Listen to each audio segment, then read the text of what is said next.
एक मित्र ने अपना ध्यान का अनुभव लिखकर पूछा है कि कभी कभी ऐसा लगता है कि शरीर ही नहीं है ध्यान में।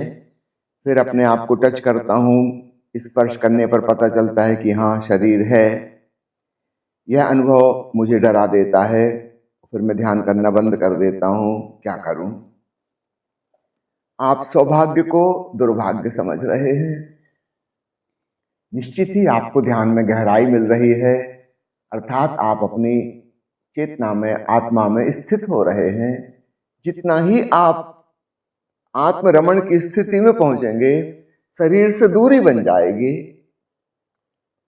विदेही प्रतीति होगी। Feeling of bodilessness, feeling of weightlessness, feeling of shapelessness. कोई आकार नहीं पता चलेगा, कोई शक्ल सूरत, कोई रूपरेखा, या पता भी चलेगी तो ऐसा लगेगा दूर कहीं कुछ धुंधली धुंधली, यहाँ लग रहा है शरीर बैठा है, पर वो सुस्पष्ट बोध जो होना चाहिए, जैसा हमको हमेशा लगता है, वैसा नहीं होगा। वो कभी कभी तो इतना फेंट हो जाएगा कि मानो है ही नहीं। विराट की प्रतीति, सीमा रहित, बाउंडलेस, और हम घबरा जाते हैं। गीता में उल्लेख आता है ना, अर्जुन ने निवेदन किया कृष्ण से कि अपना विराट रूप दिखाएं, और जब कृष्ण ने अपना विराट रूप दिखाया तो अर्जुन बुरी तरह घबरा गया और उसने कहा कि नहीं प्रभु, आप वापस मेरे सखा रूप में, मित्र रूप में आ जाएं। हमको आश्चर्य होता है कि अर्जुन ने ऐसा क्यों किया। यह प्रत्येक साधक के साथ घटित होता है। जैसे ही परमात्मा का अपरिभाष्य, अकथनीय, अनिर्वचनीय विराट रूप, जिसकी कोई सीमा नहीं, नो बिगिनिंग नो एंड, उसका पता चलता है, हम घबरा जाते हैं और हम ध्यान से वापस लौट आते हैं। एक महा सौभाग्य की घटना घट रही थी, किंतु हमारे लिए वह अपरिचित और नई थी, इसलिए हम डर गए। बहुत लोग ध्यान करना बंद कर देते हैं क्योंकि उनको वास्तव में ध्यान का अनुभव हो गया, इसलिए ध्यान बंद कर देते हैं, डर गए। एक विचित्र बात ओशो ने कही है कि इस जन्म में जो बड़े कठोर घनघोर नास्तिक हैं, इनमें से अधिकांश वे लोग हैं जो पिछले किसी जन्म में परमात्मा के बहुत निकट पहुंच गए थे और बुरी तरह फिर घबरा गए, और फिर उन्होंने एक धारणा बना ली कि परमात्मा है ही नहीं, क्योंकि अगर होगा तो फिर खोज करनी पड़ेगी, और वो खोज करके देख चुके हैं। बुरी तरह डर गए, इसलिए इनकार ही कर दो कि है ही नहीं, ताकि बात ही ना उठे कि साधना करनी है कि ध्यान करना है। यह विचित्र बात ओशो के द्वारा कही गई, बड़ी अविश्वसनीय लगती है, किंतु यह एक तथ्य है। जो लोग गहरे साधक रहे हैं और बहुत निकट पहुंच गए ब्रह्मानुभव के, वहां से घबरा के ऐसे भागते हैं, दोबारा जाना ही ना पड़े, कुछ ऐसा इंतजाम कर लो तो सबसे अच्छा है नास्तिक हो जाओ, अब सवाल ही नहीं उठता।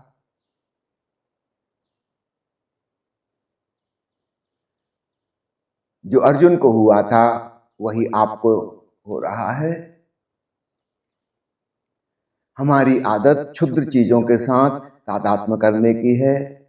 कोई चीज जो हमारी पकड़ में आती है, शरीर पकड़ में आता है, विचार पकड़ में आते हैं, भावनाएं पकड़ में आती हैं, संसार की वस्तुएं और व्यक्ति ये पकड़ में आते हैं, क्षुद्र चीजें हमारी पकड़ में आती हैं। जब हम ध्यान में डूबते हैं और मन के अतीत और देह के अतीत विराट चेतना अब यहां से मुश्किल खड़ी होती है, जिसका कोई और छोर नहीं।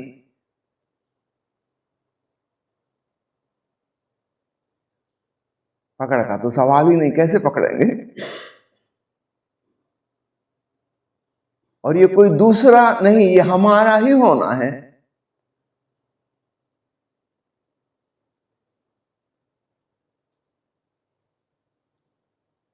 हम विराट से घबराते हैं।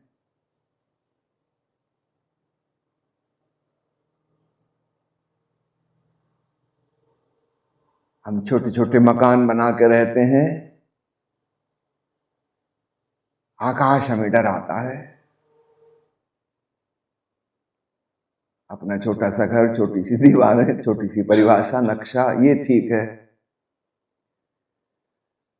खुले आकाश में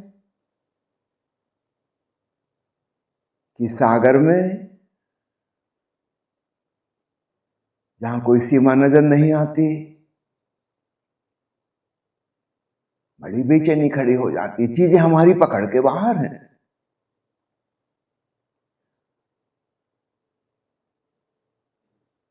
हमारा अहंकार हर चीज पर कब्जा जमाना चाहता है। छोटी चीजों पर वह जमा सकता है। हाँ, हम अपने मकान को बड़ा करना चाहते हैं, अपनी जमीन को बड़ा करना चाहते हैं, लेकिन चीजें हमारी पकड़ में रहेंगी, कितनी बड़ी हो जाएं, हम उनसे ऊपर रहेंगे, हमारा अहंकार हावी रहेगा। जैसी चीजें हमारे हाथ की पकड़ से बाहर होने लगती हैं, वहां बेचैनी घेर लेती है। ध्यान में ये होगा ही होगा। ये फीलिंग ऑफ बॉडीलेस कॉन्शियसनेस है, वो भय पैदा करेगी। हम तो सोच के गए थे कि शांति और आनंद मिलेगा, वहां भय मिला। जब लोग गीता पढ़ते हैं तो सोचते हैं अर्जुन कैसा था जब भगवान ने अपना विराट रूप दिखाया, इसको तो प्रसन्न होना था, धन्यवाद देना था। नहीं, जो अर्जुन को हुआ वही हमको होगा। हमारा मन तो वही है।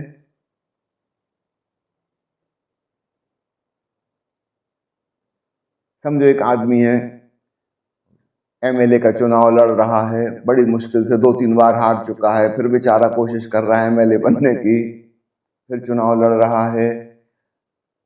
एक यदि ऐसा हो कि कोई एलियन किसी अंतरिक्ष यान से अचानक इसके घर के पास आके उतरे और इसको चारों तरफ से घेर लें, वो कहें कि हम एक दूर किसी ग्रह से आए हैं और हमारे प्लेनेट पर ये नियम है कि जब वहाँ का राष्ट्रपति मर जाता है तो हम पृथ्वी से एक आदमी को उठा के ले जाते हैं और उसे उस ग्रह का राष्ट्रपति बनाते हैं। इस बार हमने तुमको चुना है, बताइए क्या वो आदमी जाएगा? यहाँ एक छोटी सी पोस्ट के लिए वो मरा जा रहा था, एमएलए बनने के लिए। अब पूरे ग्रह का राष्ट्रपति नहीं, ग्रहपति बनाया जा रहा था। आप उसकी जगह हों तो बताएं, आप जाएंगे कि नहीं जाएंगे?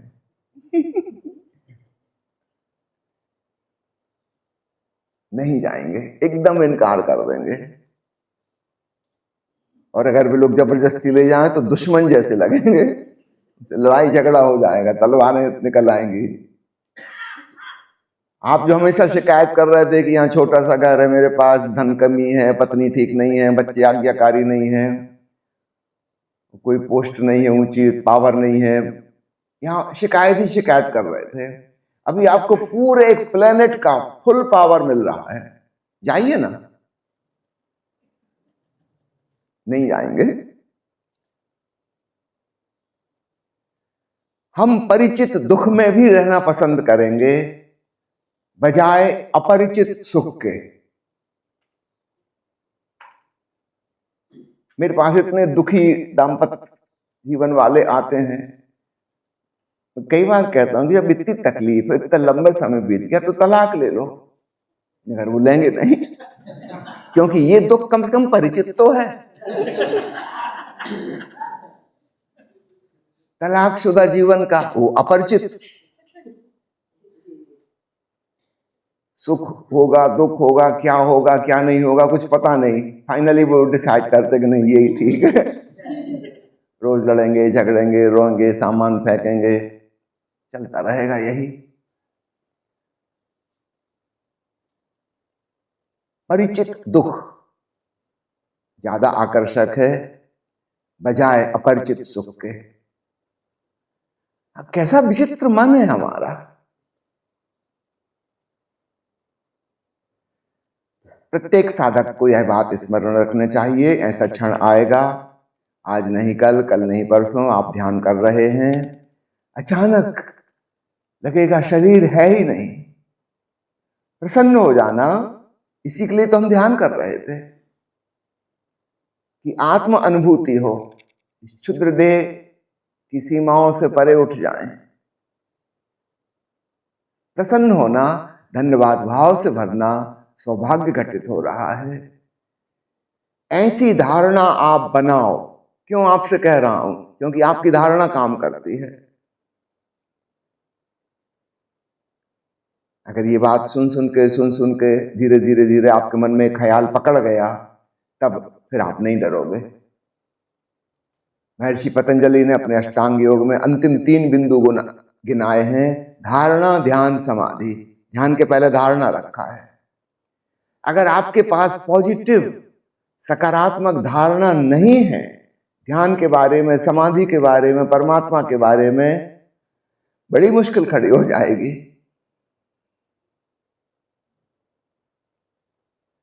एक सम्यक धारणा होना बहुत जरूरी है। इसलिए सोच विचार, चिंतन मनन, अध्ययन, प्रवचन श्रवण इतना आवश्यक है। कल किसी ने पूछा था कि ध्यान करने से भी रूपांतरण क्यों नहीं होता। एक मिसिंग पॉइंट ये भी रहता है,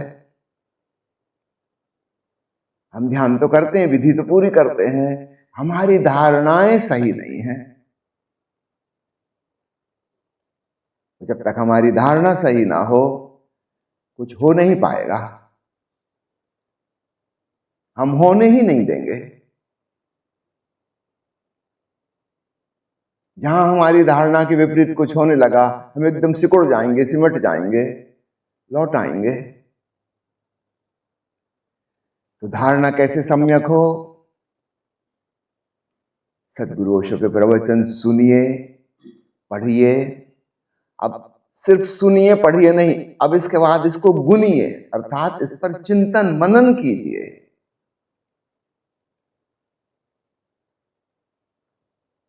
बहुत जरूरी प्रोसेस है। तब आपके भीतर जाके आपके मन में चेंजेस शुरू होंगे, नहीं तो नहीं होंगे। सिर्फ सुन के पढ़ के जो चेंज होंगे वो बहुत सुपरफिशियल हैं। भीतर आपकी पुरानी धारणाएं जो बचपन से बैठ गई हैं मन में, जन्मों जन्मों से बैठी हैं, वो अपनी जड़ें जमाई रहेंगी। ऊपर ऊपर आप सुपरफिशियल कुछ चेंज हो जाएगा, गहरा परिवर्तन नहीं होगा। लेकिन जब आप प्रवचन सुनने के बाद उस पर अपना चिंतन करते हैं, मनन करते हैं, तब जड़ें मजबूत होती हैं। तब ओशो की वह बात आपके भीतर समाती है, आपकी गहरी धारणाएं बदलती हैं। नहीं तो नहीं बदलेंगी।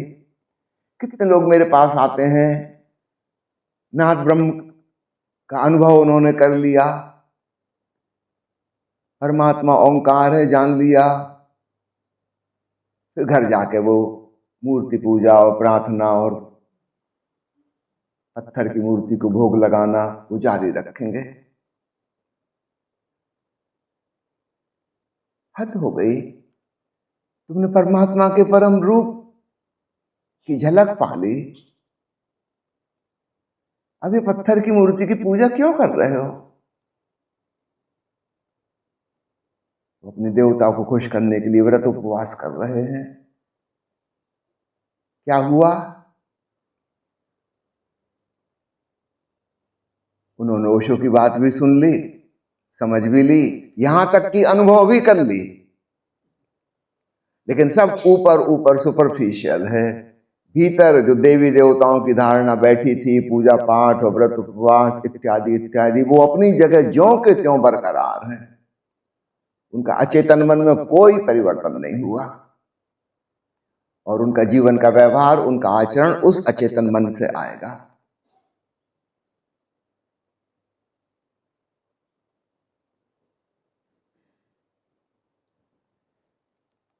जो नहीं जानता ब्रह्म के नाथ को, वो ऐसा करे तो क्षम्य है।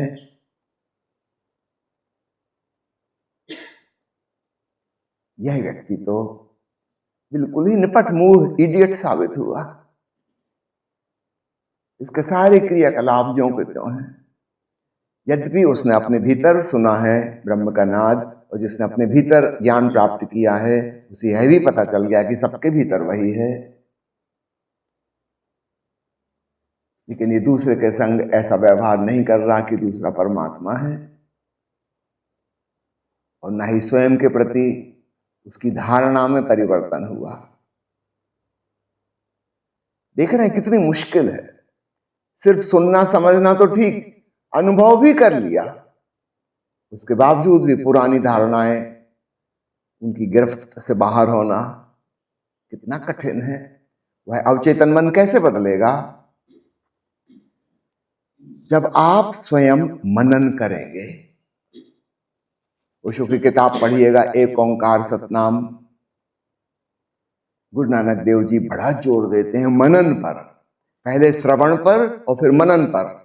5वां प्रवचन श्रवण पर है और 6वां प्रवचन मनन पर है। अगर हम इसको बाईपास कर जाएंगे, हमारे जीवन में कोई परिणाम नहीं आएंगे।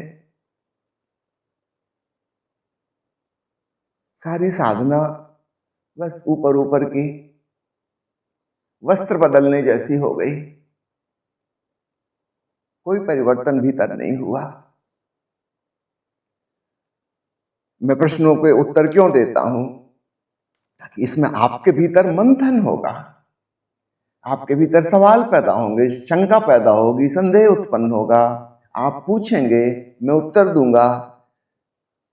निश्चित रूप से आप तुरंत सहमत नहीं हो जाएंगे, होना भी नहीं चाहिए। आप अपना चिंतन करो, आप अपना मनन करो, आपको अपना श्रम करना होगा। एक्चुअली हम आलसी और हम श्रम से बचना चाहते हैं। हम कहते हैं हम ठीक है आपकी बात मान ले रहे, मतलब हम मनन नहीं करेंगे।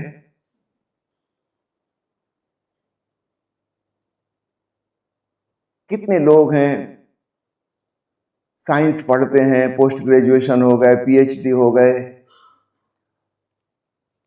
और उनका जीवन आप देखो बिल्कुल अवैज्ञानिक ढंग से, अनसाइंटिफिक वे में चल रहा है।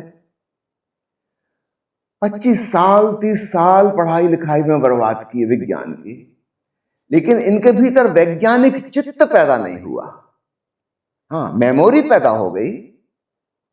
अब ये दूसरों को भी पढ़ा सकते हैं, विज्ञान की शिक्षा दे सकते हैं, लेकिन इनके भीतर वो जो साइंटिफिक एटीट्यूड पैदा होना था वो नहीं हुआ। एक बार मैं चंडीगढ़ गया हुआ था, वहां जिन सज्जन के मैं घर में रुका, वो इंग्लैंड से इंजीनियरिंग की बड़ी डिग्री लेकर आए थे और उन्होंने नया घर बनाया था। घर का उद्घाटन उन्होंने मुझसे फीता कटवाया और मैं हैरान हुआ। फीता काटते समय नजर पड़ी मेरी एक काली हंडी लटकी हुई है,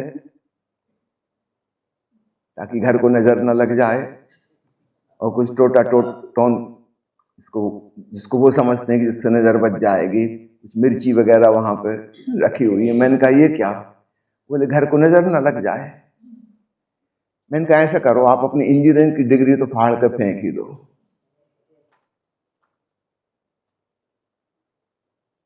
वो जो ग्रामीण बुद्धि है वो अपनी जगह बरकरार है, ज्यों की त्यों।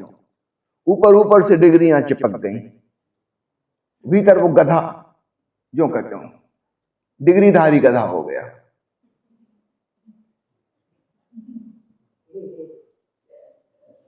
ओशो ने एक प्रवचन में जिक्र किया, वो कलकत्ता गए हुए थे और ईएनटी डॉक्टर के घर में रुके हुए थे, और सुबह प्रवचन के लिए जब वो डॉक्टर साहब अपनी कार में ओशो को ले जा रहे थे, उनका परिवार भी कार में था, उनकी लड़की को छींक आ गई और उन्होंने कार रोक ली।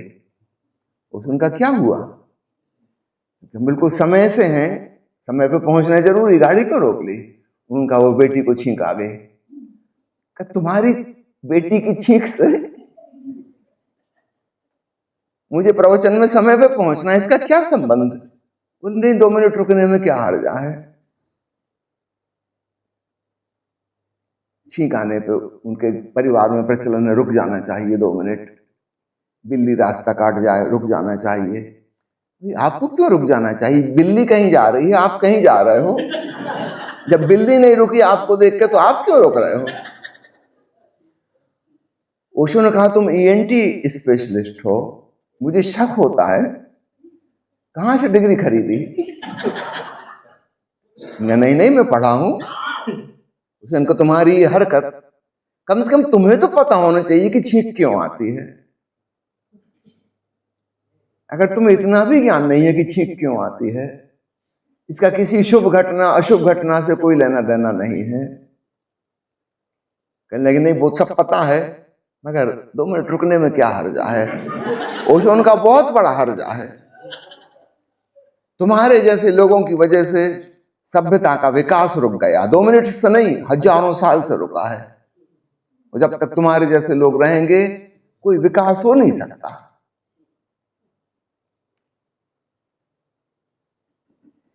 एक साइंटिफिक एटीट्यूड पैदा नहीं होता। साइंस की डिग्री हासिल हो गई, ज्ञान पूरा है, जानकारी पूरी है, सब ऊपर ऊपर। आप अधिकांश डॉक्टरों को देखिए, दूसरों को उपदेश दे रहे हैं कि ओवरवेट नहीं होना चाहिए, मेटाबॉलिक सिंड्रोम हो जाएगी, ट्राइग्लिसराइड बढ़ जाएगा, कोलेस्ट्रॉल खराब हो जाएगा, हार्ट अटैक की संभावना, डाइटिशियन की सलाह लीजिए, वजन कम कीजिए। और वे खुद जितना वजन होना चाहिए उससे दुगना वजन है उनका। और यही सज्जन आपको किसी शादी की पार्टी में सिगरेट फूंकते मिल जाएंगे और शराब पीते मिल जाएंगे। और दिन भर ये मरीजों को सलाह दे रहे हैं कि सिगरेट नहीं पियो, कैंसर हो जाएगा, शराब मत पियो, लिवर खराब हो जाएगा। और ये खुद शराब पीते हैं, खुद सिगरेट पीते हैं। इनका ज्ञान इनके ही काम नहीं आता।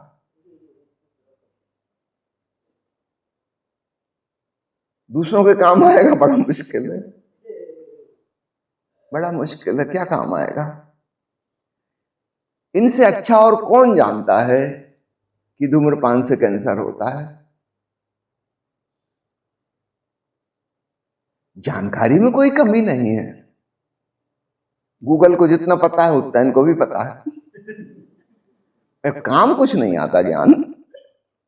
ऐसा ही इन्हीं उदाहरणों से आप समझना अध्यात्म का ज्ञान है। हम ज्ञानी हो गए, दूसरों को भी उपदेश दे सकते हैं,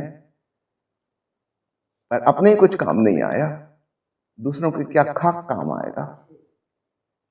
वह रूपांतरण क्यों नहीं होता? क्योंकि वास्तव में हम केवल मेमोराइज कर लेते हैं, मनन नहीं करते। मेमोरी में कोई चीज को रख लेना, स्मृतिवान हो जाना, विद्वान हो जाना एक बात है, और रूपांतरण की प्रक्रिया से गुजरना बिल्कुल दूसरी बात है। इस बात को खूब गहराई से पकड़िएगा। ऊपर ऊपर से हम साधना करते हैं, लगता है बड़े निष्ठावान है, ईमानदारी से मेहनत करते हैं, परिणाम कुछ हासिल नहीं होता।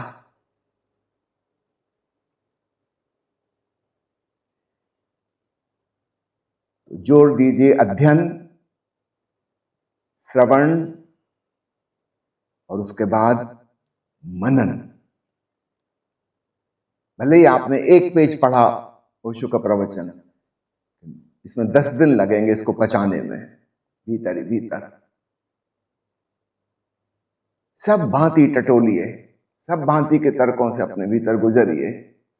फिर वो जो आपके भीतर बात समझ आएगी, फिर वो आपकी होगी, फिर वो ओशो की नहीं होगी।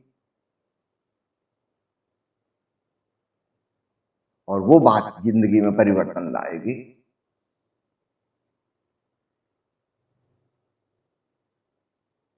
यूनान के महान दार्शनिक सुकरात ने कहा है कि ज्ञान परिवर्तन लाता है, निश्चित रूप से लाता है, लेकिन वो ऐसा वाला ज्ञान जिसकी मैं बात कर रहा हूं।